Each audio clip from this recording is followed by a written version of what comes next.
Tonight we have a trilogy of spine-chilling tales.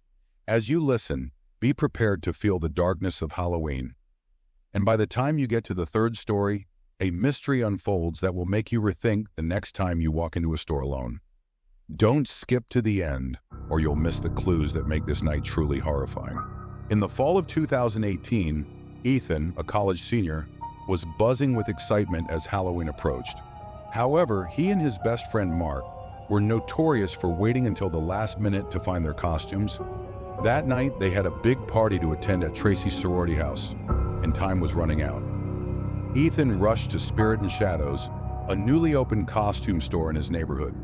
The moment he stepped inside, an unsettling chill washed over him, as if the air was thicker than usual. Ethan browsed through the racks, grabbing a bright red, fine Frank costume for himself and a flashy Superman suit for Mark. As he approached the cashier, a peculiar figure caught his eye. The cashier was an older man, perhaps in his 40s, with a receding hairline and thick glasses that magnified his cold, piercing gaze. He wore an unsettling grin that made Ethan's skin crawl.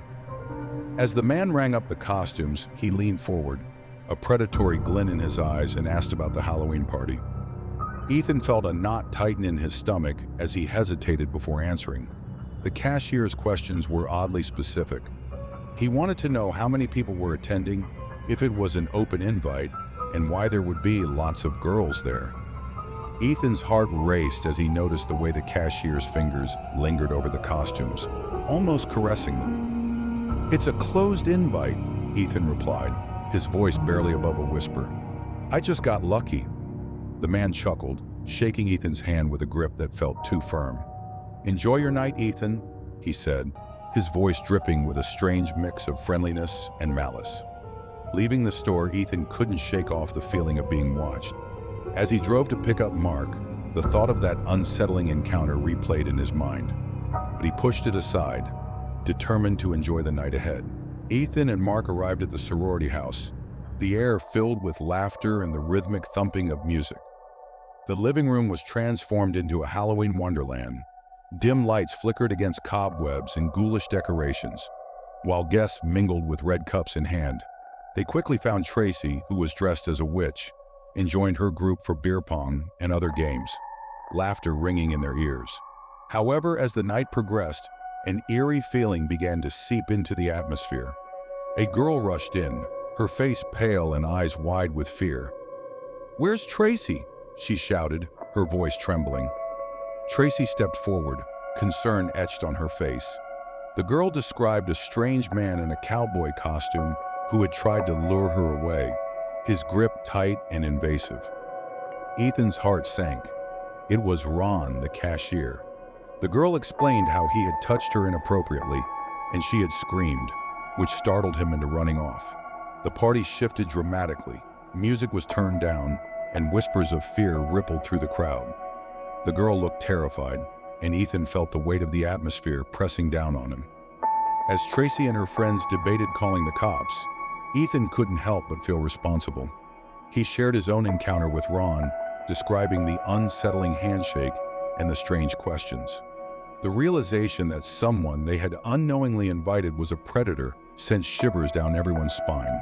The party, once full of laughter, turned into an anxious gathering. Even as the hours passed and the party continued, the vibe had changed. Ethan's laughter felt forced, and the shadows in the corners seemed darker. People were wary of newcomers, glancing over their shoulders. As the clock struck midnight, Ethan and Mark decided it was time to leave, the night's joy overshadowed by the dark events that had unfolded. As Ethan and Mark drove home that fateful night, the thrill of Halloween began to wane, replaced by an unsettling dread. The moon hung low in the sky, casting ghostly shadows on the deserted streets. As they approached a quiet neighborhood, a car behind them flicked on its headlights, illuminating the road in a stark glow. At first, Ethan dismissed it as mere coincidence, but as he turned left, the car followed. Panic surged through him as he made another turn, and again, the car mirrored him. Mark leaned forward, his voice quivering.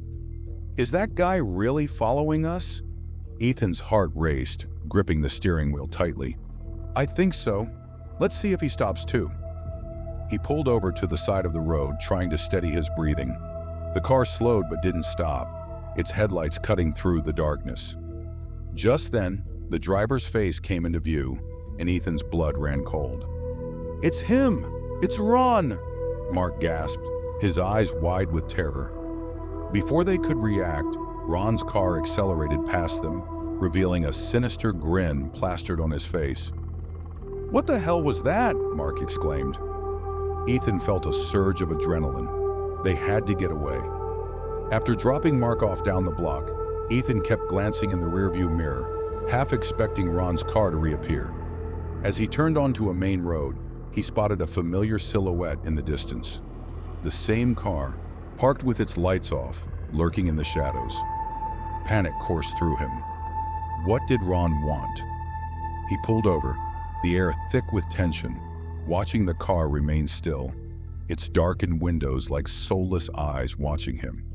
Suddenly, the headlights flicked on, and the car lunged forward, speeding past him with a roar, its tires screeching against the pavement.